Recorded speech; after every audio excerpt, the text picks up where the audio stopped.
ഒരു സമൂഹത്തിന്റെ ആരോഗ്യ സംരക്ഷണത്തിൽ ഓരോ വ്യക്തിക്കും പൊതുസമൂഹത്തിനും വലിയൊരു പങ്കുണ്ട്. ആ പങ്ക് നമ്മൾ എത്രത്തോളം വഹിക്കുന്നുണ്ട്? നമ്മുടെ കേരളത്തിന്റെ ആരോഗ്യ പരിപാലനത്തിൽ എന്തൊക്കെ വെല്ലുവിളികളാണുള്ളത്?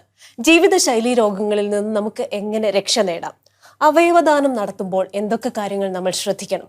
ഇതിനെല്ലാം ഉത്തരം പറയുന്നത് നമ്മുടെ സംസ്ഥാനത്തിന്റെ ആരോഗ്യ മേഖലയുടെ ചുക്കാൻ പിടിക്കുന്ന നമ്മുടെ പ്രിയപ്പെട്ട ആരോഗ്യമന്ത്രിയാണ് Shrimati Veena George. Welcome to value plus. നമസ്കാരം. Thank you. നമ്മൾ 1957 ലൈഫ് മാഗസിനിൽ കേരളത്തെക്കുറിച്ച് പറഞ്ഞത് ഏറ്റവും ചെറിയ ദരിദ്രമായ സംസ്ഥാനമെന്ന്. 64 ന്യൂയോർക്ക് ടൈംസും അതേ തന്നെ എഴുതി, ദാരിദ്ര്യത്തിന്റെ ഒരു പ്രതീകമെന്ന്. അതിനുശേഷം ഇന്ദിരാഗാന്ധി പറഞ്ഞു, കേരളത്തിലുള്ളവർക്ക് അരി കിട്ടിയിട്ടേ ഞാൻ ഭക്ഷണം കഴിക്കൂ, അല്ലെങ്കിൽ എൻ്റെ അരിക്ക് റേഷൻ ഏർപ്പെടുത്താൻ പോവുകയാണെന്ന്. പക്ഷെ ആ ഒരു നിലവാരത്തിൽ നിന്ന് നമ്മുടെ സംസ്ഥാനം ഒരു റോക്കറ്റ് കുതിപ്പാണ് നടത്തിയത്. നമ്മുടെ ആരോഗ്യ മേഖലയിലും നമ്മുടെ വിദ്യാഭ്യാസത്തിലും നമ്മൾ നടത്തിയ ഒരു നിക്ഷേപം വലിയ പ്രാധാന്യം അർഹിക്കുന്നുണ്ട്. ഇപ്പോൾ നമ്മുടെ ആരോഗ്യ മേഖല മിനിസ്റ്ററുടെ ഒരു വിലയിരുത്തൽ എങ്ങനെയാണ്? പറഞ്ഞു തുടങ്ങിയിടത്തു നിന്ന് സംസാരിച്ചാൽ നമുക്ക് 1950കളുടെ ഒരു സാഹചര്യം എന്ന് പറഞ്ഞാൽ കേരളത്തിന്റെ ഒരു സാമൂഹിക അന്തരീക്ഷം ഉഴുതുമറിക്കപ്പെട്ടിരുന്നു. നവോത്ഥാന മുന്നേറ്റത്തിലൂടെ പ്രത്യേകിച്ച് നമ്മുടെ ബോധ്യങ്ങളിലൊക്കെ വലിയ മാറ്റം വന്നിരുന്നു. വിദ്യാഭ്യാസം ആവശ്യമാണ് എന്നുള്ള ബോധ്യം, അതോടൊപ്പം ആരോഗ്യം. ഇപ്പോൾ ശ്രീനാരായണ ഗുരു തന്നെ ശുചിത്വത്തെക്കുറിച്ച് പറഞ്ഞു. അപ്പോൾ ഒരു വ്യക്തിയുടെ ആരോഗ്യ സങ്കല്പങ്ങളിൽ മാറ്റം, അതുപോലെ വിദ്യാഭ്യാസം പരമപ്രധാനമാണെന്നുള്ള ചിന്ത. ആദ്യത്തെ ഗവൺമെന്റ് EMS സർക്കാരിന്റെ കാലഘട്ടത്തിൽ സാർവത്രിക വിദ്യാഭ്യാസ നിയമം നടപ്പിലാക്കിയ ബില്ല് നിയമസഭ പാസ്സാക്കി. അവിടുന്ന് ഇങ്ങോട്ട് കേരളത്തിൽ വളരെ വിപ്ലവകരമായിട്ടുള്ള മാറ്റം, സമൂലമായിട്ടുള്ള സമഗ്രമായിട്ടുള്ള മാറ്റമാണ് ഉണ്ടായത്. അപ്പോൾ നമ്മുടെ ബോധ്യങ്ങളിൽ മാറ്റമുണ്ടായി. അപ്പോൾ ഒരു കുഞ്ഞ് ജനിക്കുമ്പോൾ ആ കുഞ്ഞ് മരിക്കാൻ പാടില്ല. ഒരു സ്ത്രീ പ്രസവിക്കുമ്പോൾ ആ അമ്മയ്ക്ക് മരണം സംഭവിക്കാൻ പാടില്ല. അപ്പം ഇങ്ങനെയുള്ള ബോധ്യങ്ങൾ രൂപപ്പെട്ട് ഇന്ന് നമ്മൾ എത്തി നിൽക്കുന്ന സ്ഥിതി, രാജ്യത്തെ ഏറ്റവും കുറവ് ഇൻഫന്റ് മോർട്ടാലിറ്റി ഉള്ള സംസ്ഥാനം കേരളമാണ്. ഏറ്റവും കുറവ് മെറ്റേണൽ മോർട്ടാലിറ്റി ഉള്ള സംസ്ഥാനം കേരളമാണ്. ഏറ്റവും ഉയർന്ന ലൈഫ് എക്സ്പെക്റ്റൻസി ഉള്ള സംസ്ഥാനം കേരളമാണ്. അതോടൊപ്പം തന്നെ ഏത് സാഹചര്യത്തെ, ഇപ്പം നമ്മൾ കോവിഡ്, നിപ്പ പോലെയുള്ള ഏത് പകർച്ചവ്യാധിയെയും വളരെ സുശക്തമായി നേരിടുന്നതിന് വേണ്ടിയിട്ടുള്ളൊരു പൊതുജനാരോഗ്യ സംവിധാനമുള്ള സംസ്ഥാനം കേരളമാണ്. ഇപ്പോൾ ഈ ഒരു കാലഘട്ടത്തിൽ തന്നെ നമ്മൾ നോക്കിയാൽ നമുക്ക് ഒട്ടനേകം പകർച്ചവ്യാധികൾ വന്നു പുതുതായി. സിക്ക കൊതുകുജന്യ രോഗമാണ്. പക്ഷെ അത് വന്നത് പോലും അല്ലെങ്കിൽ തിരുവനന്തപുരത്തും അല്ലെങ്കിൽ ചില ഇടങ്ങളിൽ മാത്രം വന്ന് അതൊരു വ്യാപനത്തിലേക്ക് പോകാതെ തടയപ്പെടുന്നൊരു സാഹചര്യം ഉണ്ടായി. അത് കൃത്യമായിട്ടുള്ള പൊതുജനാരോഗ്യ ഇടപെടലുകളിലൂടെയാണ്. ഇപ്പോൾ മങ്കി പോക്സ് ലോകാരോഗ്യ സംഘടന തന്നെ അതിനെ ഒരു ഹെൽത്ത് എമർജൻസി എന്നുള്ള നിലയിൽ വിശേഷിപ്പിച്ചു. ഇവിടെ നമ്മുടെ വിദേശത്ത് നിന്ന് വന്ന നമ്മുടെ സഹോദരങ്ങളിലാണിത് കണ്ടെത്തിയത്. പക്ഷെ അങ്ങനെ വന്ന ഫസ്റ്റ് കേസ് തന്നെ നമ്മൾ ഐഡന്റിഫൈ ചെയ്തു എന്നുള്ളതാണ്. കൃത്യമായിട്ടുള്ള ചികിത്സ തന്നെ. പക്ഷെ അതിൽ നിന്ന് അങ്ങനെ വന്നവരിൽ നിന്നൊരു സെക്കൻഡ് കേസ് ഉണ്ടായിട്ടില്ല. അതുകൊണ്ട് മങ്കി പോക്സ് ഇവിടെ ഒരു വിഷയമേ ആയില്ല എന്നുള്ളതാണ്. അപ്പോൾ നമ്മുടെ പൊതുജനാരോഗ്യ സംവിധാനം വളരെ സുശക്തമായിട്ട് നിലനിൽക്കുന്നു. ഇപ്പോൾ നിപ്പ 2018 ഒരു ഔട്ട് ബ്രേക്ക് എന്നുള്ള നിലയിലുണ്ടായി. പിന്നെ ഒരു ഔട്ട് ബ്രേക്ക് ഉണ്ടാകുന്നത് 2023 കഴിഞ്ഞ വർഷമാണ്. അതിനിടയിൽ ഉണ്ടായ 2 നിപ്പ കേസുകൾ അത് ഒറ്റപ്പെട്ട കേസുകളായിരുന്നു. എറണാകുളത്തുണ്ടായതും 2021 വീണ്ടും കോഴിക്കോട് ഉണ്ടായതും. അപ്പോൾ ഈ 2023 നമ്മൾ എത്തപ്പെട്ടപ്പോൾ ഈ നിപ്പ ബാധിച്ച ആളുകളുടെ എണ്ണം സിംഗിൾ ഡിജിറ്റിൽ പിടിച്ചു നിർത്താൻ കഴിഞ്ഞു. അത് 10 വന്നില്ല. അതോടൊപ്പം ഒരു ഔട്ട് ബ്രേക്ക് നിലനിൽക്കുമ്പോൾ തന്നെ ഇൻഡെക്സ് കേസ്, ആദ്യത്തെ കേസ് ഏതാണ് എന്നുള്ളത് കണ്ടുപിടിക്കുക പരമപ്രധാനം. കാരണം ആ വ്യക്തിയിൽ നിന്നാണല്ലോ വൈറസ് മറ്റുള്ള ആളുകളിലേക്ക് വന്നിരിക്കുക. അപ്പോൾ ആ ഇൻഡെക്സ് കേസ് നമുക്ക് കൃത്യമായിട്ട് കണ്ടുപിടിക്കാൻ കഴിഞ്ഞു ഔട്ട് ബ്രേക്ക് നിലനിൽക്കുമ്പോൾ. അതോടൊപ്പം ലോകത്തൊരിടത്തും നിപ്പായുടെ ഒരു ഡെത്ത് റേറ്റ് ഒരിക്കലും 70 താഴ്ന്നിട്ടില്ല. പക്ഷേ ഇത്തവണ 2023 അത് 33% എന്നുള്ളതിലേക്ക് നമുക്ക് പിടിച്ചു നിർത്താനായിട്ട് കഴിഞ്ഞു. അപ്പം നമ്മുടെ പൊതുജനാരോഗ്യ സംവിധാനത്തെ സംബന്ധിച്ചിടത്തോളം വളരെ സുശക്തമായിട്ടുള്ള, അതൊരു വ്യക്തിയല്ല, നമ്മൾ ഇവോൾവ് ചെയ്തൊരു സിസ്റ്റമാണ്. അതോടൊപ്പം തന്നെ ഓരോരുത്തരും പ്രധാനമാണ്. ഇപ്പോൾ മുഖ്യമന്ത്രി തലത്തിൽ, മന്ത്രിതലത്തിൽ, അഡീഷണൽ ചീഫ് സെക്രട്ടറി, ഇങ്ങ് നമ്മളുടെ ഫീൽഡിൽ ഒരു വാർഡിൽ പ്രവർത്തിക്കുന്ന ആശ വരെ വളരെ പ്രധാനപ്പെട്ടത്. ഓരോ വ്യക്തിക്കും അവരുടേതായിട്ടുള്ള പ്രാധാന്യമുണ്ട്. അപ്പോൾ തീർച്ചയായിട്ടും ഒരു വ്യക്തിയല്ല, ഒരു സിസ്റ്റമാണ്. ആ സിസ്റ്റം വളരെ മികച്ച രീതിയിൽ തന്നെ മുന്നോട്ട് പോകുന്നു. ഏത് സാഹചര്യത്തെയും നേരിടുന്നതിന് വേണ്ടിയിട്ട് കെൽപ്പുള്ള ഒരു സംവിധാനമായി തന്നെ നമ്മുടെ കേരളം മുന്നോട്ട് പോകുന്നു. മാം പറഞ്ഞതുപോലെ തന്നെ ഇപ്പൊ ഈ പറയുന്ന 1957 ഒരു ഗവൺമെന്റ് ഫോം ചെയ്തപ്പോൾ ഞങ്ങൾ വലിയ അത്ഭുതങ്ങളൊന്നും കാണിക്കില്ല എന്ന് പറഞ്ഞിട്ടാണ് വന്നത്. പക്ഷെ ആ തുടക്കത്തിൽ നിന്ന് ഒരുപാട് മാറ്റം വന്നു. അപ്പോൾ അതിൽ ഈ പറഞ്ഞതുപോലെ ഒരുപാട് വ്യക്തികളുടെയും ഒരുപാട് പേരുടെയും കൂട്ടായ പ്രയത്നമുണ്ട്. പക്ഷെ പലപ്പോഴും നമ്മൾ പാളിച്ചകൾ വരുമ്പോൾ, ഞാൻ ഈ കോവിഡിന്റെ സമയത്ത് എന്നെ ഏറ്റവും ഇഷ്ടപ്പെട്ട ആകർഷിച്ച ഒരു മുദ്രാവാക്യം എന്ന് പറയുന്നത് നമ്മുടെ ആരോഗ്യം നമ്മുടെ ഉത്തരവാദിത്വം. അപ്പോൾ ഈ പറയുന്ന ആരോഗ്യ സംരക്ഷണ കാര്യങ്ങളിൽ സർക്കാർ സംവിധാനങ്ങൾ അല്ലെ ഭരണ സംവിധാനത്തിന് മാത്രമല്ല ഓരോ വ്യക്തിക്കും, ഞാനടക്കമുള്ള ഓരോ വ്യക്തിക്കും അതിൽ പങ്കാളിത്തമുണ്ട്, ഉത്തരവാദിത്തമുണ്ട്. അപ്പൊ ആ രീതിയിൽ നമ്മൾ മലയാളികൾ കുറച്ചുകൂടി ഇക്കാര്യങ്ങളിൽ ശ്രദ്ധ പുലർത്തേണ്ടേ? നമ്മളുടെ ഒരു പൊതു സ്വഭാവം, നമ്മൾ വളരെ ഹെൽത്ത് സീക്കിംഗ് ബിഹേവിയർ ഉള്ളവരാണ്. അപ്പോൾ നമുക്കൊരു ചെറിയ ജലദോഷം വന്നാൽ നമ്മൾ ചിലപ്പോൾ ഡോക്ടറെ കാണും. നമുക്കത് അങ്ങനെ ഒരു ഹെൽത്ത് അഡ്വൈസ് കൺസൾട്ടേഷന് ശേഷം നമ്മളൊരു മരുന്നെടുക്കും. അത് മറ്റുള്ള സംസ്ഥാനങ്ങളുമായിട്ടൊക്കെ താരതമ്യം ചെയ്യുമ്പോൾ നമ്മൾ വളരെ മുന്നിലാണത്. അതുകൊണ്ടാണ് നമ്മളുടെ ഒരു ഔട്ട് ഓഫ് പോക്കറ്റ് എക്സ്പെൻഡിച്ചർ നോക്കുമ്പോഴും ചിലപ്പോൾ കേരളം മുന്നിൽ നിൽക്കുന്നതിൻ്റെ ഒരു കാരണം ഇതാണ്. എല്ലാ കാര്യങ്ങളും നമ്മളൊരു അതിലൊരു ആ രീതിയിലുള്ള ഒരു ബിഹേവിയർ നമുക്കുള്ളത് കൊണ്ടാണ്. പക്ഷേ ഈ പറഞ്ഞത് വളരെ പരമപ്രധാനമായിട്ടുള്ളൊരു കാര്യമാണ്. അതായത് health is our health is our responsibility. എൻ്റെ ആരോഗ്യം എൻ്റെ ഉത്തരവാദിത്തമാണ്. അപ്പോൾ ഉദാഹരണം പറഞ്ഞാൽ, ഇപ്പോൾ കോവിഡ് കാലത്താണ് എൻ്റെ ശുചിത്വം, എൻ്റെ കൈകളുടെ ശുചിത്വം, എൻ്റെ വ്യക്തി ശുചിത്വം, ഇതൊക്കെ വളരെ പ്രധാനമാണ് എന്നുള്ള ഒരു ആ രീതിയിലേക്ക് ഒരു ചിന്തകൾ മാറിയിട്ടുള്ളത്, അല്ലെങ്കിൽ അങ്ങനെ ഒരു ഓറിയന്റേഷൻ ഉണ്ടായിട്ടുള്ളത്. തീർച്ചയായിട്ടും ഇപ്പോൾ കേരളത്തെ സംബന്ധിച്ചിടത്തോളം നമ്മൾ നേരിടുന്ന ചില ചാലഞ്ചസ് കൂടിയുണ്ട്. ഒന്ന് നമ്മുടെ ജനസാന്ദ്രതയാണ്, പോപ്പുലേഷൻ ഡെൻസിറ്റി. മറ്റ് സംസ്ഥാനങ്ങളുമായി താരതമ്യം ചെയ്യുമ്പോൾ നമ്മുടെ പോപ്പുലേഷൻ ഡെൻസിറ്റി വളരെയായി. കാരണം ഈ ചെറിയ സംസ്ഥാനത്താണ് ഈ 3.5 കോടി ജനങ്ങൾ ഉള്ളത്. ഇപ്പോൾ മറ്റ് സംസ്ഥാനങ്ങളിൽ പോയാൽ നമ്മൾ കാണാം ഒരു ടൗൺ, പിന്നെ കുറേ വിജനമായ സ്ഥലങ്ങൾ. ഇനി ഗ്രാമപ്രദേശങ്ങളാണെങ്കിൽ കൃഷിയിടങ്ങളിലിടയിൽ ഒറ്റപ്പെട്ട വീടുകൾ, ഇങ്ങനെ നമുക്ക് കാണാനായിട്ട് കഴിയും. പക്ഷേ കേരളത്തിൽ അങ്ങനെയല്ല. തിരുവനന്തപുരം മുതൽ കാസർഗോഡ് വരെ ഒരു മഹാനഗരം പോലെയാണ്. അതോടൊപ്പം നമ്മളുടെ ഒരു നേട്ടമാണ് ഉയർന്ന ലൈഫ് എക്സ്പെക്റ്റൻസി. അതായത് നമ്മുടെ ലൈഫ് എക്സ്പെക്റ്റൻസി 76-ന് മുകളിലാണ്. തുടർന്ന് സീനിയർ സിറ്റിസൺസിൻ്റെ എണ്ണം നമ്മുടെ സമൂഹത്തിൽ കൂടുതലാണ്. ഇത് നമ്മുടെ ഒരു ആരോഗ്യ നേട്ടമാണ്. പക്ഷെ ഇത് നമുക്ക് ഉയർത്തുന്ന, അതായത് ഈ പറഞ്ഞ കാര്യങ്ങൾ, ജനസാന്ദ്രത, അതോടൊപ്പം വളരെ പ്രധാനമായ കാര്യം ജീവിതശൈലി രോഗങ്ങൾ, ഇത് നമുക്ക് ഉയർത്തുന്ന വലിയ വെല്ലുവിളി ഉണ്ട്. അപ്പോൾ അത് നമുക്ക് പകർച്ചവ്യാധികൾ വരാനുള്ള സാധ്യതകൾ വളരെ വളരെ വളരെ കൂടുതലാണ്. അതോടൊപ്പം തന്നെ മാൻ ആനിമൽ ഇൻട്രാക്ഷൻ, ഇത് പറയാൻ പ്രത്യേക കാരണം ഇനി നമ്മൾ പ്രതീക്ഷിക്കേണ്ടത് ജന്തുജന്യ രോഗങ്ങൾ. അപ്പോൾ ഈ രോഗങ്ങളെല്ലാം തന്നെ നോക്കിയാലും നമുക്ക് മൃഗങ്ങളിൽ നിന്ന് വന്ന വൈറസിൽ നിന്നാണ് ഈ രോഗങ്ങൾ ഉണ്ടായിട്ടുള്ളത്. അപ്പോൾ തീർച്ചയായിട്ടും പരമപ്രധാനമായിട്ടുള്ള ഒരു കാര്യം വ്യക്തി ശുചിത്വം, വ്യക്തിയുടെ റെസ്പോൺസിബിലിറ്റി എന്നുള്ളത്. ഇപ്പോൾ ഈ തവണ കേരളത്തിൽ ജോണ്ടിസ് കേസുകൾ കൂടിയിരുന്നു, മഞ്ഞപ്പിത്തം, ഹെപ്പറ്റൈറ്റിസ് എ. അതിൽ ഓരോ കേസും പരിശോധിക്കുമ്പോൾ സോഴ്സ് വെള്ളമാണ്, കുടിവെള്ളം. അപ്പം മലിനമായിട്ടുള്ള കുടിവെള്ളം ആണ് ഈ രോഗ അവസ്ഥയിലേക്ക് വ്യക്തി എത്തിച്ചിട്ടുള്ളത്. ഇതിൽ ഒരു കാര്യം കൂടിയുണ്ട്. ഇപ്പം സാധാരണ മറ്റ് സംസ്ഥാനങ്ങളിലൊക്കെ ഈ ഹെപ്പറ്റൈറ്റിസ് എ കൊച്ചിലെ, അതായത് ബാല്യകാലത്ത് വന്നിട്ടങ്ങ് പോകും. കുഞ്ഞുങ്ങളിൽ ഇത് വലിയ സിവിയർ ആവില്ല. പക്ഷെ മുതിർന്നവർക്ക് ഹെപ്പറ്റൈറ്റിസ് എ വന്നാൽ ഗുരുതരമായിട്ടുള്ള ശാരീരിക അവസ്ഥകൾ ഉണ്ടാകും, മരണം വരെ സംഭവിക്കാനുള്ള സാധ്യതയുണ്ട്. മുതിർന്നവർക്ക് ഹെപ്പറ്റൈറ്റിസ് എ ബാധിച്ചാൽ വളരെ ഗൗരവമുള്ള സ്ഥിതിവിശേഷമാണ്. അപ്പോൾ ഇത് നമുക്കിതിനെ എങ്ങനെയാണ് പ്രതിരോധിക്കാൻ കഴിയുന്നത്? ഏറ്റവും പ്രധാനപ്പെട്ട കാര്യം തിളപ്പിച്ചാറിയ വെള്ളം കുടിക്കുക എന്നുള്ളതാണ്.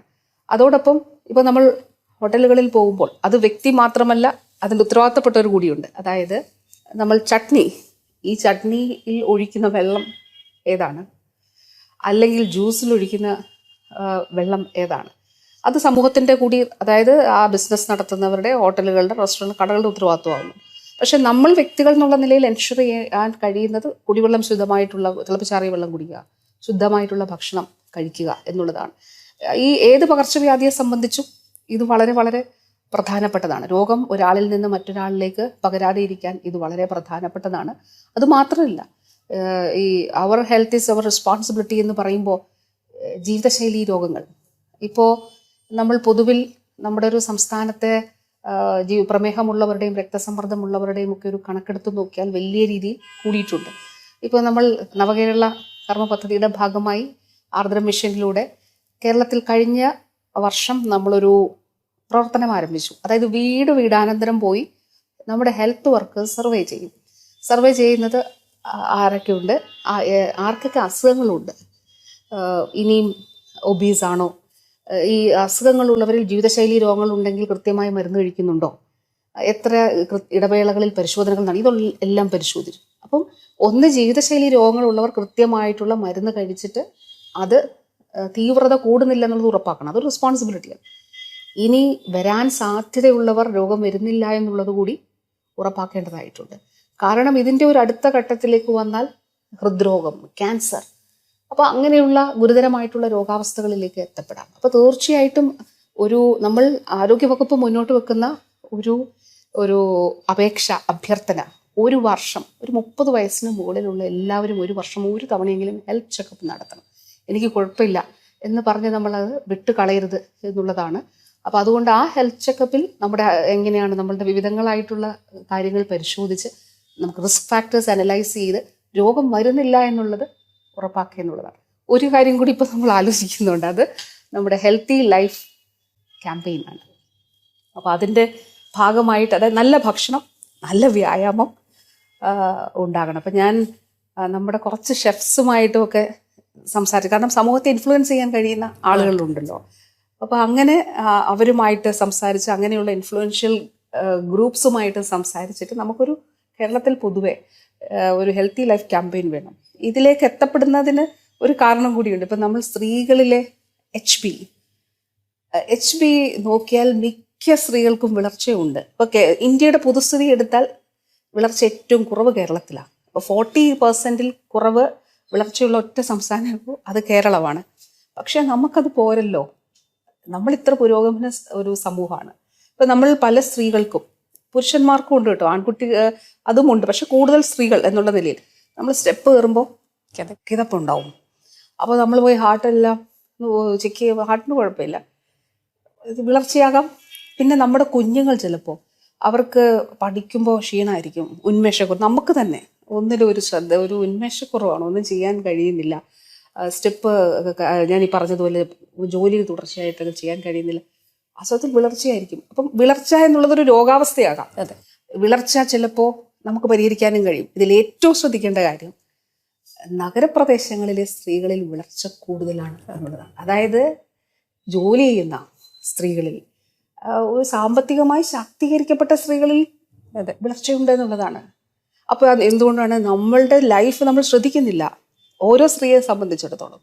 അവിടെയാണ് ആരോഗ്യവകുപ്പിൻ്റെ ഈ campaign, our health is our responsibility. നമ്മൾ ചെറിയ കാര്യം ശ്രദ്ധിച്ചാൽ നമുക്ക് ഈ വിളർച്ച മാറ്റാൻ കഴിയും. അപ്പോൾ വിളർച്ച, അതിന് വേണ്ടിയിട്ട് കേരളം ഒരു പ്രോഗ്രാം നമ്മൾ കഴിഞ്ഞ വർഷം ലോഞ്ച് ചെയ്തു. വിളർച്ചയിൽ നിന്ന് വളർച്ചയിലേക്ക് കേരളം എന്നുള്ളതാണ് വിവ. അതിൻ്റെ ലക്ഷ്യം ഇതാണ്. അപ്പോൾ അന്ന് കുറച്ചേറെ നമ്മൾ ഓഫീസുകൾ, പല ഡിപ്പാർട്ട്മെൻറ്റുകൾ ഇവരൊക്കെ മൊബിലൈസ് ചെയ്തിട്ട് വന്നൊന്ന് പരിശോധിക്കുമ്പോൾ പലർക്കും HP കുറവാണ്. ചിലർക്ക് ഫുഡ്, നമ്മൾ ആഹാരത്തിൽ ഇലക്കറികളും അയൺ കണ്ടൻ്റ് ഉള്ളതൊക്കെ ഉൾപ്പെടുത്തിയാൽ മാറുന്നതേ ഉള്ളൂ. ചിലർക്ക് ചിലപ്പോൾ അയൺ ടാബ്ലറ്റ് എടുക്കേണ്ടതായിട്ട്, ചിലർക്ക് വളരെ സിവിയർ ആയിരിക്കും. അപ്പോൾ അത് കണ്ടിന്യൂസ് ആയിട്ടുള്ള മെഡിക്കേഷൻ വേണം. അത് തന്നെ ട്രൈബൽ മേഖലയും കോസ്റ്റൽ മേഖലയും കേന്ദ്രീകരിച്ചുകൊണ്ട്, കാരണം അവിടെ നമ്മൾ ബാക്കിയുള്ളവരെ പരിശോധനയിലേക്ക് പ്രോത്സാഹിപ്പിക്കുകയും ഗോത്ര മേഖലയിലും തീരദേശ മേഖലയിലും അവർക്ക് പോയി പരിശോധിക്കാൻ നമ്മൾ പ്രോത്സാഹനം മാത്രം കൊടുത്താൽ പോരാ, അത് സംവിധാനങ്ങൾ കൂടി ഒരുക്കണം. അപ്പോൾ അങ്ങനെയുള്ള നിർബന്ധമായിട്ട് അവിടെ കിറ്റുകൾ ഉൾപ്പെടെയുള്ളവ ഉണ്ടെന്നുള്ളത് കൂടി ഉറപ്പാക്കണം. ഇപ്പം മിനിസ്റ്റർ പറഞ്ഞ ഈ പറയുന്ന ഒരു ക്യാമ്പയിൻ ഉണ്ടല്ലോ, അത് വലിയ ഒരു ഇനിഷ്യേറ്റീവാണ്. അതുപോലെ തന്നെ ഇപ്പം മിഷേൽ ഒബാമ പറഞ്ഞിട്ടുണ്ട്, ഓരോ സമൂഹത്തിനും ഓരോ രാജ്യത്തിനും ലോകത്തിന്റെ തന്നെ കരുത്തെന്ന് പറയുന്ന അവിടുത്തെ സ്ത്രീകളുടെ ആരോഗ്യത്തിലാണ് ഇരിക്കുന്നത്. പക്ഷെ പൊതുവെ നമ്മൾ സ്ത്രീകൾ ഒന്നുകിൽ കരിയറിന്റെ പുറകെ പോകുമ്പം അതിൽ നമുക്ക് ആരോഗ്യം ശ്രദ്ധിക്കാൻ പറ്റാതെ പോകുന്നു. നാട്ടിൻപുറത്തുള്ള സ്ത്രീകളാണെങ്കിൽ കുടുംബത്തിന്റെ ആരോഗ്യവും മറ്റു കാര്യങ്ങളൊക്കെ നോക്കി ആ പ്രാരാബ്ദത്തിനിടയിൽ ഈ പറയുന്ന പോലെ ഒരു ചെക്കപ്പ് ഒന്നും നടത്താതെ പലരും പല ഗൗരവമുള്ള രോഗങ്ങളും അവരുടെ 50കളിലും 60കളിലും ഏറ്റവും സീരിയസ് ആകുമ്പോഴാണ് കണ്ടുപിടിക്കുന്നത്. അപ്പോൾ ഈ പറയുന്ന വർക്കിംഗ് മദേഴ്സ് ഉണ്ടാവും, കുഞ്ഞുങ്ങളെ കാര്യമായി ശ്രദ്ധിക്കാൻ പറ്റുന്നില്ല. അപ്പൊ ഇത്തരത്തിൽ സ്ത്രീകളുടെ ആരോഗ്യത്തിന് വേണ്ടിയിട്ട് അത് നമ്മുടെ ഒരു ഇനീഷ്യേറ്റീവ് ആണ് എന്ന രീതിയിൽ അങ്ങനെ ഒരു ക്യാമ്പയിന് നമുക്ക് സാധ്യതയില്ലേ? തീർച്ചയായിട്ടും ഉണ്ട്. അപ്പൊ ഇത് സ്പെസിഫിക്കലി നമ്മളിപ്പോൾ ഇതിൽ ബ്രസ്റ്റ് ക്യാൻസറിൽ ചെയ്യുന്നു. അപ്പൊ നമ്മൾ ഈ ഒരു ഘട്ടത്തിൽ നമ്മൾ തുടങ്ങിയൊരു സംരംഭമാണ് ക്യാൻസർ ഡേറ്റ രജിസ്ട്രി. അതായത് അതിൻ്റെ ലക്ഷ്യം, നമുക്ക് ഏതൊക്കെ ടൈപ്പ് ഓഫ് ക്യാൻസേഴ്സ് ആണ് കേരളത്തിൽ കൂടുതൽ. ഇപ്പോൾ 3 കേന്ദ്രങ്ങൾ ബേസ് ചെയ്തിട്ടാണ് നമ്മൾ ഈ കണക്കെടുക്കുന്നത്. 1 RCC, 2 Cochin cancer centre, 3 Malabar cancer centre. Cochin cancer centre ഈ വർഷം പുതിയ കെട്ടിടത്തിൽ പൂർണ്ണ രീതിയിൽ പ്രവർത്തിക്കാൻ പോവുകയാണ്. ഇപ്പം കൂടുതലായിട്ട് RCC MCCയുമാണ് നമ്മൾ ചെയ്യുന്നത്. നമ്മൾ കണ്ട നമ്മളുടെ ഈ ഒരു ഡേറ്റ ഉണ്ട്. ഈ ഡേറ്റയിൽ വരുന്ന ഒരു കാര്യം, ഈ ബ്രസ്റ്റ് ക്യാൻസർ മൂലം, ബ്രസ്റ്റ് ക്യാൻസറാണ് സ്ത്രീകളിൽ ഏറ്റവും കൂടുതൽ. പിന്നീട് തൈറോയിഡ് ക്യാൻസർ ഉണ്ട്. പിന്നെ ഇപ്പം ലങ് ക്യാൻസർ, ഇപ്പം മലബാർ മേഖലയിൽ നമ്മൾ കണ്ടത് ലങ് ക്യാൻസറും ഉണ്ട്. അത് പാസീവ് സ്മോക്കിംഗ് ഒക്കെ കൊണ്ട് ആകാം. സ്ത്രീകൾക്ക് ലങ് ക്യാൻസറും സ്ത്രീകളുടെ ഇടയിൽ കൂടുന്നുണ്ട്. സെർവൈക്കൽ ക്യാൻസറും സെർവിക്കൽ ക്യാൻസർ ഉണ്ട്. മൂന്നാമതായിട്ട് സെർവിക്കൽ ക്യാൻസർ വരും. ഞാൻ ലങ് ക്യാൻസർ അത്രയില്ല, താഴെയുള്ളൂ. പക്ഷെ ഞാൻ പറഞ്ഞത് ഈ ഒരു റൈസിങ് ട്രെൻഡ് അതിലുണ്ട് എന്നുള്ളതാണ്. അപ്പോൾ ഈ ബ്രസ്റ്റ് ക്യാൻസറിൽ ഒരു ഏറ്റവും ഒരു നിർഭാഗ്യകരമായിട്ടുള്ള കാര്യം, മൂന്നാമത്തെ 4ാമത്തെ സ്റ്റേജിലാണ് അതെ കണ്ടുപിടിക്കുന്നത്, ആശുപത്രിയിലെത്തുന്നത്. അപ്പോഴത്തേക്കും ചികിത്സ സങ്കീർണമാകും. പിന്നീട് നമുക്കൊരു സർവൈവൽ ചാൻസ് ഇപ്പം 4ാമത്തെ സ്റ്റേജൊക്കെ ആയാൽ വളരെ അത് കുറഞ്ഞുകൊണ്ടേയിരിക്കും. പക്ഷെ ആദ്യ സ്റ്റേജിൽ ഏത് ക്യാൻസറാണ് നമ്മൾ കണ്ടുപിടിച്ചാൽ പ്രോപ്പറായിട്ടുള്ള ട്രീറ്റ്മെൻറ്റിലൂടെ നമുക്കതിനെ അതിജീവിക്കാനായിട്ട് കഴിയുമെന്നുള്ളതാണ്. പക്ഷെ ഈ ഒരു കാര്യമുണ്ടല്ലോ, അതായത് ഒന്ന് ക്യാൻസർ ആണെന്ന് അംഗീകരിക്കാനുള്ള ഒരു മടി, 2 ക്യാൻസർ ആണെങ്കിൽ എൻ്റെ കുടുംബത്തിന് എന്ത് സംഭവിക്കും, എൻ്റെ ഒപ്പം ഉള്ളവർക്ക് എന്ത് സംഭവിക്കും, ചിലർക്ക് പേടി, ഇതൊന്നും അല്ലാതെ പേടിയുമുണ്ട്. അപ്പോൾ തീർച്ചയായിട്ടും അത് നമ്മൾ അതിജീവിക്കേണ്ടതായിട്ടുണ്ട്. അതോടൊപ്പം തന്നെ ഈ ഞാൻ പറഞ്ഞ ശൈലി ആപ്പ് വഴിയുള്ള വീട് വീടാനന്തരമുള്ള സർവേ ഉണ്ടല്ലോ, അതിൽ ഇക്കാര്യങ്ങൾ നമ്മൾ ചോദിക്കുന്നുണ്ട്. ഇപ്പം തടിപ്പുകളുണ്ടോ, നമ്മൾ അവഗണിക്കുന്നുണ്ടോ, അത് ആയിരിക്കത്തില്ല എന്ന്. പക്ഷെ കുറച്ച് നാൾ കഴിയുമ്പോഴായിരിക്കും, എത്രയോ നാളുകൾക്ക് ശേഷം ഇത് ബ്രസ്റ്റ് ക്യാൻസർ ആണെന്നുള്ളത് വരും. ഓറൽ ക്യാൻസർ ഉണ്ട്. ചിലർക്ക് വായിൽ ഇതുപോലെ ഉള്ള മുറിവുകൾ, വേദനയൊന്നും ഇല്ലാതെ, പക്ഷെ ശ്രദ്ധിക്കത്തില്ല. കാരണം നമ്മളൊന്ന് നോക്കിയാൽ നമ്മുടെ ഒരു മുൻഗണനകളിൽ എത്ര പേരുടെ മുൻഗണനകളിൽ ഒരു ഫസ്റ്റ് പ്രയോറിറ്റിയാണ് ഹെൽത്ത്. അല്ലേ പോട്ടെ, ഫസ്റ്റ് വേണ്ട, ആദ്യത്തെ ഒരു 5 എണ്ണത്തിൽ 1 ഹെൽത്താണോ, അവരവരുടെ ഹെൽത്ത് അല്ല എന്ന് നമുക്ക് കാണാം. നമ്മുടെ പ്രയോറിറ്റിയിൽ തീർച്ചയായിട്ടും ഇപ്പോൾ നമ്മുടെ കുടുംബം, കുഞ്ഞുങ്ങൾ, നമുക്ക് വീട്, അല്ലെങ്കിൽ മറ്റ് പ്രശ്നങ്ങൾ, വീടിൻ്റെ ലോണ്, വീട് വെക്കണം, അല്ലെങ്കിൽ എനിക്ക് വാഹനം വേണം, ഇങ്ങനെയൊക്കെയുള്ള, അതല്ല മറ്റു ഒരുപാട് പ്രയാസങ്ങൾ ഓരോരുത്തർക്കാണ്. ഓരോരുത്തരുടെയും ജീവിതത്തിൽ, എല്ലാവരുടെയും ജീവിതങ്ങളിൽ പ്രശ്നങ്ങളുണ്ടല്ലോ. പക്ഷെ ഇതിലൊന്നും ചിലപ്പോൾ ആദ്യത്തെ പ്രയോറിറ്റികളിലൊന്നും ഹെൽത്ത് ഉണ്ടാവില്ല. അതാണ് വാസ്തവത്തിൽ നമുക്ക് മാറ്റേണ്ടതായിട്ടുള്ളത്. ആരോഗ്യമുണ്ടെങ്കിലേ എല്ലാം ഉണ്ടോ. നമ്മൾ ഏറ്റവും പരമപ്രധാനമായിട്ടുള്ള കാര്യം അതാണല്ലോ, നമ്മൾ മുന്നോട്ട് പോകണം. അപ്പോൾ ഈ ഒരു ബോധ്യം, അതാണ് ഞാൻ നേരത്തെ പറഞ്ഞത്, നമുക്ക് പണമുണ്ട്, വിദ്യാഭ്യാസവുമുള്ള, സാമ്പത്തികമായി ശാക്തീകരിക്കപ്പെട്ട വിഭാഗങ്ങൾക്കിടയിൽ പോലും ആരോഗ്യത്തോട് ഇങ്ങനെയുള്ള വ്യക്തിപരമായിട്ടുള്ള കാര്യങ്ങളിൽ ശ്രദ്ധയില്ലാത്തൊരു സാധ്യത, അത് തീർച്ചയായിട്ടും മാറണം. എന്തിനാണ് ഇത്രയും സംവിധാനങ്ങൾ ഉള്ളപ്പോൾ ക്യാൻസർ മൂലം മരിക്കുന്നത്? അത് ബ്രസ്റ്റ് ക്യാൻസർ, അപ്പോൾ ഇപ്പോൾ അതുകൊണ്ട് ഈ സ്ത്രീകളുടെ ക്യാൻസർ സംബന്ധിച്ച്, ഈ ബ്രസ്റ്റ് ക്യാൻസർ സംബന്ധിച്ച ഒരു കാര്യത്തിൽ ഗവൺമെൻറ് അങ്ങനെ ഒരു വ്യക്തിപരമായി സ്ത്രീകളുടെ ഇടയിൽ അങ്ങനെ ഒരു ക്യാമ്പയിൻ പോവാണ്. അപ്പോൾ ഒരു പക്ഷേ അതിൽ പ്രൈവറ്റ് മേഖല കൂടി സഹകരിക്കാമെന്നുള്ളത് പറഞ്ഞിട്ടുണ്ട്. അതായത് ഡിറ്റക്ഷന് വേണ്ടിയിട്ട് അവർ കൂടി മാമോഗ്രാമൊക്കെ ഉൾപ്പെടെ അവരുടെ സംവിധാനങ്ങൾ കൂടി ഇതിൽ ഉൾപ്പെടുത്തിക്കൊണ്ടൊരു നമുക്കിതിനെ ആ രീതിയിലേക്ക് കേരളത്തിന് ഒന്നായിട്ട് ഒറ്റക്കെട്ടായിട്ട് നമുക്കത് നേരിടണം. ഈ ഒരു സ്റ്റേജിൽ നിന്ന് കേരളത്തിന് മുന്നോട്ട് പോകണം. ഇന്ന് പത്രത്തിൽ വന്ന വാർത്തകളിൽ എനിക്ക് ഒരുപാട് ഇഷ്ടപ്പെട്ട ഒരു വാർത്ത ഉണ്ടായിരുന്നു. അപ്പോൾ കിലയിൽ കഴിഞ്ഞ ദിവസം ആർത്തവ ശുചിത്വ ദിവസമായിരുന്നല്ലോ. അപ്പോൾ കിലയിൽ ഒരു ക്യാമ്പയിൻ സംഘടിപ്പിച്ചു. ആ ക്യാമ്പയിനിൽ നിർബന്ധമായിട്ടും പുരുഷന്മാർ പങ്കെടുക്കണം. ആർത്തവ ശുചിത്വം സ്ത്രീകളുടെ മാത്രം കാര്യമല്ല, അതിൽ പുരുഷന്മാർ പങ്കെടുക്കണം, ഓരോ ഡിപ്പാർട്ട്മെന്റിൽ നിന്നും നിർബന്ധമാണ് എന്ന് പറഞ്ഞു.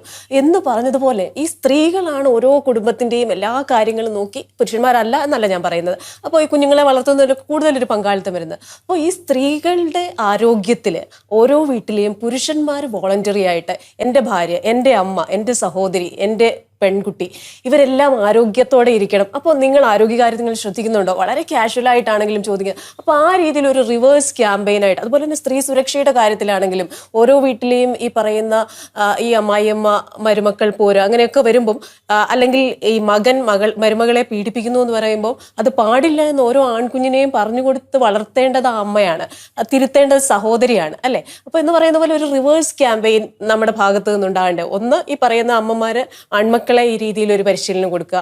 മറ്റൊന്ന്, ഓരോ കുടുംബത്തിലെയും ആയിട്ടുള്ള വ്യക്തികൾ ആ കുടുംബത്തിലെ സ്ത്രീകളുടെ ആരോഗ്യത്തിനൊരു മുൻഗണന കൊടുത്തുകൊണ്ട് അങ്ങനെ ഒരു ക്യാമ്പയിൻ നമുക്ക് തീർച്ചയായിട്ടും, അതായത് ഈ നമ്മളുടെ കുഞ്ഞുങ്ങളുടെ അപ്ബ്രിങ്ങിങ്ങിൽ അല്ലെങ്കിൽ ആൺകുട്ടികളുടെ അതിൽ സ്ത്രീകളോട്, പെൺകുട്ടികളോട് ഒരു ബഹുമാനം ഉണ്ടാകണം, അവർക്കൊരു കൺസിഡറേഷൻ ഉണ്ടാകണം, അവർക്കൊരു മുൻഗണന കൊടുക്കണം. ഇപ്പം നമ്മൾ ഇങ്ങനെ പോകുന്നു, ഒരു പെൺകുട്ടി അവിടെ ഉണ്ട്, ഒരു സ്ത്രീയുണ്ട്, അപ്പോൾ ഒരു ക്യൂ ആണ്, അല്ലെങ്കിൽ ഒരു ഇതിലേക്ക് തള്ളുന്നി, അപ്പോൾ പോയാട്ടെ പ്ലീസ് എന്ന് പറയുമ്പോൾ അതൊരു ആ രീതിയിൽ ശരിക്കും നമ്മൾ ഇതിൽ എല്ലാത്തിലും അങ്ങനെ ഉണ്ടാകണം എന്നുള്ളത് അതിൻ്റെ ഒരു ഭാഗമായിട്ട് തന്നെ ഹെൽത്ത് സംബന്ധിച്ച്. കാരണം ഞാൻ കരുതുന്നത് രണ്ടുപേരും, ഇപ്പോൾ പുരുഷൻ സ്ത്രീയോടും സ്ത്രീ പുരുഷനോടും ആരോഗ്യത്തിൽ ഒരു പരസ്പരം ഉള്ളൊരു ഒരു കരുതൽ തീർച്ചയായിട്ടും ഉണ്ടാകണം. സ്ത്രീകൾക്ക് ഇത് അധികം ആവശ്യമാണ് ഇക്കാര്യത്താൽ. കാരണം അവർ പലപ്പോഴും അവരുടേതായിട്ടുള്ള താല്പര്യങ്ങളെ ചിലപ്പോൾ ഇപ്പോൾ ഒരു സ്ത്രീ വിവാഹം കഴിച്ച് പോകുമ്പോൾ അവളുടെ ഇഷ്ടങ്ങൾ ചെറുതായിരിക്കും, പക്ഷെ അത് വിവാഹം കഴിച്ച് പോകുമ്പോൾ എന്ന പ്രയോഗം വാസ്തവത്തിൽ ശരിയല്ല. വിവാഹിതയാകുമ്പോൾ അപ്പോൾ ചിലപ്പോൾ പല സ്ത്രീകളും നമ്മൾ കാണും രാവിലെ ചായ കുടിക്കാനായിരിക്കും ഇഷ്ടം, ചിലപ്പോൾ പാർട്ട്ണർക്ക് കോഫി ആയിരിക്കും. ഇപ്പോൾ പക്ഷെ ചേഞ്ചസ് ഒരുപാടുണ്ട് കേട്ടോ, ഒത്തിരി ഉണ്ട്. കാരണം ഇൻഡിവിജ്വൽസ് എന്നുള്ള നിലയിൽ ലൈഫ് രണ്ടുപേരുടെ അതൊരു ജീവിതത്തിന്റെ പങ്കാളിത്തമാണ് എന്നുള്ള നിലയിൽ വലിയ മാറ്റങ്ങളുണ്ട്. പക്ഷെ അങ്ങനെ അല്ലാത്തൊരു തലമുറ കൂടി നമുക്കിടയിലുണ്ട്. അപ്പൊ തീർച്ചയായിട്ടും ആ തലമുറയെ സ്വന്തം ഇഷ്ടങ്ങളോ സ്വന്തം വേദനകളോ ഷെയർ ചെയ്യാത്ത ഒരു പ്രോത്സാഹനം ഉണ്ടെങ്കിൽ മാത്രം വരുന്നവർക്ക് തീർച്ചയായിട്ടും അത് ആവശ്യമാണ്. അപ്പോൾ ഞാൻ മിനിസ്റ്ററിൻ്റെ ഇൻ്റർവ്യൂവിന് വരുന്നതിന് മുമ്പ് ഡോക്ടർ സാറാ ഈശോയുടെ ഒരു അഭിമുഖം ഉണ്ടായിരുന്നു. അപ്പോൾ അമേരിക്കയിലെ ജോലിയൊക്കെ വിട്ടിട്ട് കുറച്ചു കാലം നമ്മുടെ ഇവിടെ അർബുദ രോഗികളെ സഹായിക്കാം, ആ മേഖലയിൽ സഹായം നൽകുക എന്ന രീതിയിൽ വന്നതാണ്. അപ്പോൾ ഞാൻ ഈ പറയുന്നത് പോലെ ക്യാൻസറിൻ്റെ കാര്യം ചോദിച്ചപ്പോൾ എന്നോട് പറഞ്ഞത് ക്യാൻസർ ചികിത്സാ ചെലവ് പലർക്കും സ്വകാര്യ മേഖലയിൽ താങ്ങാനാവുന്നില്ല, പക്ഷെ പലരും എന്തോ സ്വകാര്യ മേഖലയിലേക്ക് ചെല്ലുന്നവരുമുണ്ട്. അപ്പോൾ ഒരു കാറ്റസ്ട്രോഫിക് ഇൻഷുറൻസ് എന്ന നിലയിൽ ക്യാൻസറിന് മാത്രമായി ഒരു ഇൻഷുറൻസ്, കാരണം ബാക്കി എല്ലാ അസുഖങ്ങൾക്കും വൺ ടൈം ട്രീറ്റ്മെൻറ്റിൽ അത് തീരും. പക്ഷെ ക്യാൻസറിന്റെ കേസിൽ അത് ചിലപ്പോൾ അങ്ങനെ ആവണമെന്നില്ല. അതുകൊണ്ട് തന്നെ ഒരു സർക്കാർ പങ്കാളിത്തത്തോടു കൂടി അങ്ങനെ ഒരു ഇൻഷുറൻസ് എന്നൊരു സജഷൻ ഡോക്ടർ പറഞ്ഞു. പ്ലസ് നമ്മുടെ ആൾക്കാരുടെ ഇടയിൽ ഈ ഹെൽത്ത് ഇൻഷുറൻസിനെ കുറിച്ചുള്ള അവബോധം വളരെ കുറവാണ്. കാരണം ഈ പറയുന്ന ഒരു വലിയ രോഗം വന്നു കഴിഞ്ഞാൽ ഒരു കുടുംബം മുഴുവൻ പകച്ചു നിൽക്കുന്ന ഒരു അവസ്ഥയിലേക്ക് വരികയാണ്. അപ്പോൾ അത്തരത്തിലൊരു അവബോധം, ഇതുപോലെ ഒരു കാറ്റസ്ട്രോഫിക് ഇൻഷുറൻസ് ഒരു സർക്കാർ സബ്സിഡിയോട് കൊടുക്കുന്ന അത്തരത്തിലുള്ള ആലോചനകൾ നമുക്കുണ്ടോ? നമ്മുടെ സർക്കാരിന്റെ നയം ഒരു സമഗ്ര ആരോഗ്യ പരിരക്ഷയാണ്, യൂണിവേഴ്സൽ ഹെൽത്ത് കവറേജ് ആണ്. ഇപ്പോൾ ഈ പറഞ്ഞതുപോലെ ക്യാൻസർ ആകട്ടെ, ഒരു ലേറ്റർ സ്റ്റേജിലൊക്കെ ക്യാൻസർ കണ്ടുപിടിച്ചാൽ, അല്ലെങ്കിൽ ഇപ്പോൾ ഒരു ട്രാൻസ്പ്ലാന്റേഷൻ, അല്ലെങ്കിൽ അങ്ങനെയുള്ള രോഗങ്ങളൊക്കെ ആണെങ്കിൽ ഒരു ശരാശരി കുടുംബത്തെ സംബന്ധിച്ചിടത്തോളം സാമ്പത്തികമായിട്ട് അടിപതറിപ്പോവും. അപ്പോൾ ഒരു ഹെൽത്ത് കവറേജ് അവർക്ക് ഉണ്ടാവുക എന്നുള്ളത് പ്രധാനപ്പെട്ട കാര്യമാണ്. അതുകൊണ്ടാണ് എല്ലാവർക്കും ആരോഗ്യ പരിരക്ഷ എന്നുള്ളത് സർക്കാരിൻ്റെ ഒരു നയമാണ്. അപ്പം നമുക്ക് ലെഫ്റ്റ് ഔട്ട് ആയിട്ടുള്ളത്, അതായത് വിവിധ ഇൻഷുറൻസ് സ്കീമുകളിൽ പെടാത്ത അല്ലെങ്കിൽ സ്വന്തമായിട്ട് ഇൻഷുറൻസ് ഇല്ലാത്ത 42 ലക്ഷം കുടുംബങ്ങൾക്ക് സർക്കാരിൻ്റെ ആരോഗ്യ പരിരക്ഷയുണ്ട്, കാസ്പിലൂടെ കൊടുക്കുന്നുണ്ട്. അപ്പോൾ ഇതൊന്നുമില്ലാതെ മാറ്റി നിർത്തപ്പെട്ടിട്ടുള്ളത് ഏതാണ്ട് ഒരു 30+ കുടുംബങ്ങളാണ്. അപ്പോൾ ഈ പറഞ്ഞ വിഭാഗങ്ങളിലെല്ലാം അവർ ഇൻഷുറൻസ് പരിരക്ഷയിലേക്ക് വരുന്നുണ്ട്. അപ്പോൾ സർക്കാർ കാണുന്നത് ഒരു യൂണിവേഴ്സൽ ഹെൽത്ത് കവറേജ് ഉണ്ടാകണം എന്നുള്ളതാണ്. അതിലിതെല്ലാം ഉൾപ്പെടും, ക്യാൻസറും ഉൾപ്പെടും. അത് പക്ഷേ എങ്ങനെ സാധ്യമാകാം എന്നുള്ളതിൻ്റെ വളരെ ക്രിയാത്മകമായിട്ടുള്ള ഒരു ചർച്ചയിലാണ് ഉള്ളത്. നമുക്കത് ആ രീതിയിലേക്ക് കൊണ്ടുവരാൻ കഴിയുമെന്നുള്ളതാണ് പ്രതീക്ഷിക്കുന്നത്. അതുപോലെ തന്നെ ഈ ശുദ്ധജലവും നല്ല ആഹാരവും മായം കലരാത്ത ആഹാരവും ഓരോ പൗരൻ്റെയും അവകാശമാണല്ലോ. പക്ഷേ ഈ അടുത്തിടെ ഭക്ഷ്യസുരക്ഷയിൽ ഒരുപാട് പ്രശ്നങ്ങൾ വരുന്നുണ്ട്. അത് നമുക്ക് ഈ പറയുന്നത് പോലെ ഭരണ സംവിധാനങ്ങളെയോ അധികൃതരെയോ മാത്രം ബ്ലെയിം ചെയ്തിട്ട് കാര്യമില്ല. ആരാണോ, കാരണം നമ്മൾ ഓരോ ഇൻഡിവിജ്വൽസും ആണല്ലോ ഓരോ സംരംഭവും നടത്തുന്നത്. അപ്പോൾ നമ്മൾ തീരുമാനിക്കണം നമ്മുടെ സംരംഭത്തിൽ എന്താണ് ആൾക്കാർക്ക് കൊടുക്കേണ്ടതെന്ന്. അപ്പോൾ ആ രീതിയിലും ഈ പറയുന്നത് പോലെ പലപ്പോഴും റെയ്ഡുകൾ നടക്കാറുണ്ട്. ആ സമയത്തേക്ക് കുറച്ചൊരു ക്ലിയറൻസ് വരും, പിന്നെ വീണ്ടും കുറച്ച് കഴിയുമ്പോൾ വീണ്ടും ഇത് തന്നെ ചില ആഹാര സാധനങ്ങൾ, ഈ പറയുന്ന ഓട്ടോമാൻ ടാക്സ് ഒക്കെ ഉപയോഗിച്ചിരുന്ന ഷവർമ നമ്മുടെ ഫേവറിറ്റ് ഫുഡാണ്. പക്ഷെ അത് പാചകം ചെയ്യുന്നതിലും ഉപയോഗിക്കുന്നതിലും ചിലപ്പോൾ വാങ്ങിച്ചു വെച്ചിട്ട് കുറേ നേരം കഴിഞ്ഞിട്ടായിരിക്കും ഉപയോഗിക്കുന്നത്. പാചകം ചെയ്യുന്നതിന് കൃത്യമായ താപനിലയൊന്നും ഫലിക്കുന്നില്ല. അപ്പോൾ എനിക്ക് തോന്നുന്നു എല്ലാ ഹോട്ടലുകളിലും എൻ്റെ കുഞ്ഞുങ്ങൾക്ക് ഈ ഭക്ഷണം, ഇവിടെ ഉണ്ടാക്കുന്ന ഭക്ഷണം എൻ്റെ കുഞ്ഞുങ്ങൾക്ക് ഒരു സംശയവും കൂടാതെ കൊടുക്കാൻ ഞാൻ തയ്യാറാണ് എന്ന് എഴുതി വെക്കാൻ ചങ്കൂറ്റം അവരും കാണിക്കേണ്ടതല്ലേ? അപ്പോൾ ആ ഒരു രീതിയിൽ തീർച്ചയായിട്ടും അത് വളരെ പ്രധാനമാണ്. ഇപ്പം ഞാൻ ഇന്നിപ്പോൾ സബ്ജക്ട് കമ്മിറ്റി ഇതിലായിരുന്നു, ഭക്ഷ്യസുരക്ഷയിലായിരുന്നു. അപ്പം ഞാൻ പറഞ്ഞു, നമ്മൾ ക്യാൻസർ പ്രോഗ്രാമുകൾക്ക് കോടിക്കണക്കിന് രൂപ ചെലവഴിക്കും. ഇപ്പോൾ സംസ്ഥാനത്ത് ആദ്യമായിട്ട് റോബോട്ടിക് ക്യാൻസർ സർജറി ഇപ്പോൾ സർക്കാർ മേഖലയിൽ വന്നു. ഇപ്പോൾ RCCയിലായി, MCCയിലായി. ഇപ്പോൾ പുതിയ പുതിയ ചികിത്സാ സങ്കേതങ്ങൾ, കണ്ണിന് ഇപ്പം ക്യാൻസർ വന്നാൽ റെറ്റിനോബ്ലാസ്റ്റോമ, കണ്ണെടുത്ത് കളഞ്ഞിട്ടാണ് ഇത്. പക്ഷേ ഇപ്പോൾ അങ്ങനെ അല്ലാതെ ഒരു ചികിത്സാ സംവിധാനം MCC ഡെവലപ്പ് ചെയ്തു. പ്ലാക്ക് തെറാപ്പി എന്ന് പറഞ്ഞു, അതായത് കുഞ്ഞുങ്ങളുടേത് ഉൾപ്പെടെ. അപ്പോൾ രാജ്യത്ത് 4 ഇടത്ത് മാത്രമേ ഉള്ളത്, അത് MCC. അപ്പം ഞാൻ പറഞ്ഞത് കോടിക്കണക്കിന് രൂപ ചികിത്സയ്ക്ക് വേണ്ടി ചിലവായി, കോടിക്കണക്കിന് രൂപ നമ്മൾ ആശുപത്രി. പക്ഷെ നമ്മൾ വളരെ പ്രാധാന്യത്തോടെ കാണേണ്ടത് ഇതിലേക്ക് നയിക്കപ്പെടുന്ന അല്ലെ ഇതിന് കാരണമാകുന്ന ചില കാര്യങ്ങൾ കൂടി ശക്തമായിട്ട് നമുക്ക് തടയേണ്ടതായിട്ടുമുണ്ട്. അപ്പോൾ അതിലേറ്റവും പ്രധാനപ്പെട്ട കാര്യങ്ങളിൽ ഒന്നാണ് ഭക്ഷ്യസുരക്ഷ. അപ്പോൾ അതിൽ FSSAI ആക്റ്റാണ്, കേന്ദ്ര ആക്റ്റാണ്. കേന്ദ്ര ആക്ട് പ്രകാരം നമുക്ക് ചെയ്യാൻ കഴിയുന്ന പരമാവധി കാര്യങ്ങളും പിന്നെ കുറേയേറെ കാര്യങ്ങൾ പുതുതായിട്ട് നമ്മളുടേതായിട്ട് നമ്മൾ നിയമത്തിനുള്ളിൽ നിന്നോട് ചെയ്തിട്ടുണ്ട്. ഇപ്പം ഉദാഹരണം പറഞ്ഞാൽ ഷവർമയുമായി ബന്ധപ്പെട്ട് ഈ പറഞ്ഞത് വളരെ ശരിയാണ്. ടെമ്പറേച്ചർ, ഇത്ര ടെമ്പറേച്ചറിൽ ഇത് കുക്ക് ചെയ്യാവും, അല്ലെങ്കിൽ ഇതിനകത്തുള്ള മീറ്റ് വേവത്തില്ല, അതിങ്ങനെ വേവാതെ അവിടെ. അപ്പം ഈ വേവാത്ത മീറ്റ് അകത്തുണ്ടെങ്കിൽ അതിനകത്ത് ബാക്ടീരിയയുടെ ഇതുണ്ടാകും. അങ്ങനെ കൃത്യമായ ടെമ്പറേച്ചർ മെയിൻറ്റെയിൻ ചെയ്യാതെ കുക്ക് ചെയ്യപ്പെടുന്നത്. പിന്നീട് പലയിടത്തും നമ്മൾക്ക് കാണാം ഓപ്പൺ ആയിട്ട് ഇത് ഷവർമ വെച്ചിരിക്കുകയാണ്, അതും വഴിയരികിലാണ്, ആളുകൾ ഇത് കാണാൻ വേണ്ടിയിട്ടാണ്. അപ്പോൾ ഈ റോഡിലുള്ള പൊടിയും മറ്റു കാര്യങ്ങളും മുഴുവൻ, അണുക്കളും മുഴുവൻ ഇതിലേക്ക് എത്തപ്പെടുന്നൊരു സാഹചര്യമുണ്ട്. പിന്നെ ഒരു കാര്യം മയണൈസാണ്. അപ്പോൾ 2021 ഒരു കേസ് ഉണ്ടായപ്പോൾ നമ്മൾ എനിക്ക് തോന്നുന്നു 10 വർഷം മുൻപ് ഒരു കേസ് ഉണ്ടായിരുന്നു, ഇപ്പോൾ 12 വർഷം മുൻപ്. അപ്പോൾ അന്നും വില്ലൻ മയണൈസ് ആയിരുന്നു. അപ്പോൾ ഈ പച്ചമുട്ട ഒഴിച്ചിട്ട് മയണൈസ് ഒഴിക്കുമ്പോൾ ഇത് കുറച്ചു നേരം വായുവിൽ എക്സ്പോസ്ഡ് ആയിരിക്കുമ്പോൾ ഇതിൽ ബാക്ടീരിയ വളരും. ഈ ബാക്ടീരിയ പറഞ്ഞതുപോലെ നമ്മൾ ടൗണിലായിരിക്കുമ്പോൾ ചിലപ്പോൾ ഇത് വാങ്ങിക്കും, അല്ലെങ്കിൽ നമ്മൾ ജോലി കഴിഞ്ഞ് പോകുമ്പോൾ ഇത് വാങ്ങിക്കും. ചിലപ്പോൾ നമ്മൾ ചെന്ന് കിടന്ന് ഉറങ്ങിപ്പോവും, അല്ല ചിലപ്പോൾ നമ്മുടെ വീട്ടിൽ ഗസ്റ്റും ഉണ്ടാവും, അല്ലെ ഇപ്പോൾ വിചാരിക്കും നമ്മൾ ഈ വീടെല്ലാം ഒന്ന് ക്ലീൻ ചെയ്തിട്ട് നമുക്ക് കഴിക്കാം എന്ന് വിചാരിക്കും. ഇത് അവിടെ ഇരിക്കും ടേബിളിൽ, കുറേ നേരം കഴിഞ്ഞ് മണിക്കൂറുകൾ കഴിഞ്ഞ് നമ്മൾ കഴിക്കും. പക്ഷെ അപ്പോഴേക്കും ഇതിൽ ബാക്ടീരിയ വളർന്നിട്ടുണ്ടാകും. അപ്പോൾ ഇത് കഴിക്കുമ്പോൾ ഇത് ശരീരത്തിന് പ്രശ്നമാകും, മരണകാരണമാകുകയും ചെയ്യും. അങ്ങനെയാണ് ഡെത്തുകൾ ഉണ്ടാകുന്നത്. അപ്പോൾ നമ്മൾ എന്ത് ചെയ്തെന്ന് വെച്ചാൽ ഇതിന് എക്സ്പേർട്സിനെ വെച്ച് പ്രത്യേകമായ ഗൈഡ് ലൈൻ ഇറക്കി. പിന്നെ FSSAയിലുള്ള ഒരു പ്രത്യേക പ്രൊവിഷൻ വെച്ച് ഫുഡ് കമ്മീഷണർ ഒരു ഉത്തരവിറക്കി, മയണൈസ്, പച്ചമുട്ട കൊണ്ടുള്ള മയണൈസ് നിരോധിച്ചിരിക്കുന്നു. അപ്പോൾ ഇവിടെ നമ്മളുടെ ഹോട്ടലുകളുടെയും റെസ്റ്റോറൻറ്റുകളുടെയൊക്കെ ആളുകൾ വന്നു, എങ്ങനെയാണ് ഈ മയണൈസാണ് ഏറ്റവും ആളുകൾക്ക് വേണ്ടത്, ഏറ്റവും ഇഷ്ടം അതാണ്. വെജിറ്റബിൾ മയണൈസ് ഭയങ്കര എക്സ്പെൻസീവാണ്. ഞാൻ പറഞ്ഞു വേറെ നമുക്കൊരു ഓൾട്ടർനേറ്റീവ് ഇല്ല. അപ്പോൾ അതുകൊണ്ട് നിങ്ങൾ വെജിറ്റബിൾ മയണൈസ് കൊടുക്കണം, പച്ചമുട്ട കൊണ്ടുള്ളത് കൊടുക്കരുത്. രണ്ടാമത്തെ കാര്യം, നിങ്ങൾ ഫുഡ് പാഴ്സലിൽ എഴുതണം ഇപ്പോൾ എത്ര സമയത്ത് കൊടുക്കുന്നു. ഇപ്പോൾ വൈകുന്നേരം 6 മണിക്ക് കൊടുക്കുന്നു, 6 PM കൊടുത്തു, എത്ര മണിക്കൂറിനകം ഈ ഫുഡ് ഉപയോഗിക്കാൻ കഴിയും. പല ഭക്ഷണത്തിനും പല സമയമാണ് ഉള്ളത്. അപ്പോൾ 2 മണിക്കൂറാണോ 2 മണിക്കൂർ, 3 മണിക്കൂറാണോ 3 മണിക്കൂർ, എത്ര മണിക്കൂർ ഡ്യൂറേഷൻ, അത് റൈറ്റാണ് കൺസ്യൂമറിൻ്റെ. ആ സ്റ്റിക്കർ ഉണ്ടാകണം. ഇത് നമുക്ക് സംസ്ഥാനത്ത് ഉണ്ടായിരുന്നില്ല. അപ്പോൾ പറഞ്ഞു ഞങ്ങൾ എങ്ങനെ ചെയ്യും.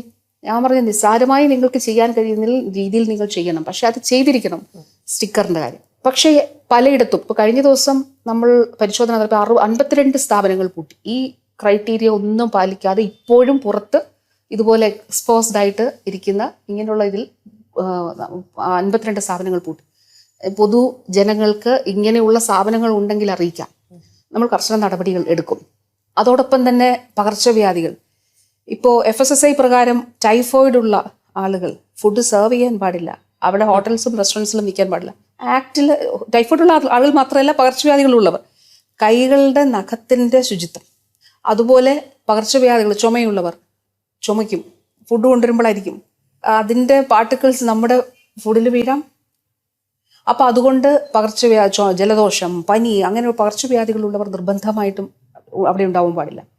ഹെൽത്ത് കാർഡ് നിർബന്ധമാക്കിയപ്പോൾ 2011 ആക്ട് രാജ്യത്ത് നിലവിൽ വന്നത്. പക്ഷേ ഇപ്പോൾ എനിക്ക് തോന്നുന്നു 2022 ഈ തീരുമാനമെടുത്ത് ഹെൽത്ത് കാർഡ് നിർബന്ധമാകണം. അപ്പോൾ ഭയങ്കരമായിട്ട് പ്രശ്നമുണ്ടായി ഞങ്ങളുടെ. സ്വാഭാവികമായി അതിനൊരു വിഷയം 2000 രൂപയാണ് ടൈഫോയിഡ് വാക്സിൻ. അപ്പോൾ 2000 രൂപയ്ക്ക് ഒരു ആൾക്ക് വേണ്ടിയിട്ട് 2000 രൂപ കൊടുത്ത്, കാരണം ഉടമസ്ഥൻ്റെ കൂടി ഉത്തരവാദിത്വം ആണ്, അല്ലെങ്കിൽ ഇത് നടപടി ഉണ്ടാവും. അപ്പോൾ നമ്മൾ ചെയ്തത് KMCL വഴി കമ്പനികളുമായിട്ട് സംസാരിച്ച് 80 രൂപയ്ക്ക് വാക്സിൻ ഇപ്പോൾ അവൈലബിൾ ആണ്. 4 പേർക്ക് വാക്സിൻ എടുക്കാം. അപ്പോൾ 20 രൂപയെ വരുന്നുള്ളൂ. അപ്പോൾ ഞാൻ പറഞ്ഞത് ഇങ്ങനെയുള്ള പരമാവധി കാര്യങ്ങൾ ചെയ്യുന്നുണ്ട്. പക്ഷേ ഫുഡ് അഡൾട്രേഷൻ, ആഹാരത്തിൽ മായം ചേർക്കുന്നതും വൃത്തിയില്ലാത്ത അല്ലെങ്കിൽ അശുദ്ധമായ ഭക്ഷണം കൊടുക്കുന്നതും ക്രിമിനൽ കുറ്റമാണ്. അപ്പോൾ അതിന് കർശനമായിട്ടുള്ള നടപടികൾ, ഇപ്പം നമ്മളുടെ നമ്പർ ഓഫ് പരിശോധനകൾ ഗണ്യമായിട്ട് കൂടിയിട്ടുണ്ട്. ഒരു 4 വർഷത്തിന് ഇടയിൽ 50 ലക്ഷത്തിൽ നിന്ന് 4 കോടിയിലേക്ക് പിഴ വന്നിട്ടുണ്ട്. ഇതിനകത്തൊരു ഒത്തുതീർപ്പ് എവിടെയെങ്കിലും ഉണ്ടാകാതിരിക്കാൻ വേണ്ടി ചെയ്തൊരു കാര്യം, നമ്മൾ മുഴുവൻ ഓൺലൈനാക്കി. അപ്പം ആ സ്ഥലത്ത് പോയി പരിശോധന നടത്തിയാൽ അവിടെ ആ ഫുഡ് സേഫ്റ്റി ഓഫീസറാണ് ചെയ്യുന്നത്. അവിടുന്ന് ഓൺലൈനായിട്ട് ഇത് എൻ്റർ ചെയ്തേ പറ്റത്തുള്ളൂ. എവിടെ ഇരുന്നും ഇത് കാണാൻ കഴിയും. പിന്നെ അവിടെ ഒരു കോംപ്രമൈസിന് ഒരു സാധ്യതയില്ല. അല്ലെങ്കിൽ വിളിച്ച് പ്രാദേശിക സമ്മർദ്ദങ്ങളോ അങ്ങനെ എന്തെങ്കിലും ഉണ്ടെങ്കിൽ ഒരു കാരണവശാലും അവിടെ നിന്ന് മാറാൻ പറ്റില്ല. ഓൺലൈനിലൂടെ ഈ മുഴുവൻ കാര്യങ്ങളും സ്റ്റേറ്റ് കാണും, FSA പ്രകാരം എല്ലാവർക്കും കാണാനായിട്ട് കഴിയും. അപ്പോൾ അങ്ങനെ പരമാവധി കാര്യങ്ങൾ ചെയ്തു. പക്ഷേ ഇത് വളരെ പ്രധാനമാണ്. ഇപ്പോൾ ഓരോ ഹോട്ടൽസിലും റെസ്റ്റോറൻറ്റ്സിലും ഇതിൻ്റെ സർട്ടിഫിക്കറ്റ് എക്സിബിറ്റ് ചെയ്യണം. റേറ്റിംഗ് ഉണ്ട്. റേറ്റിംഗ് അതെല്ലാം കേന്ദ്ര നിയമത്തിൻ്റെ അടിസ്ഥാനത്തിലാണ്.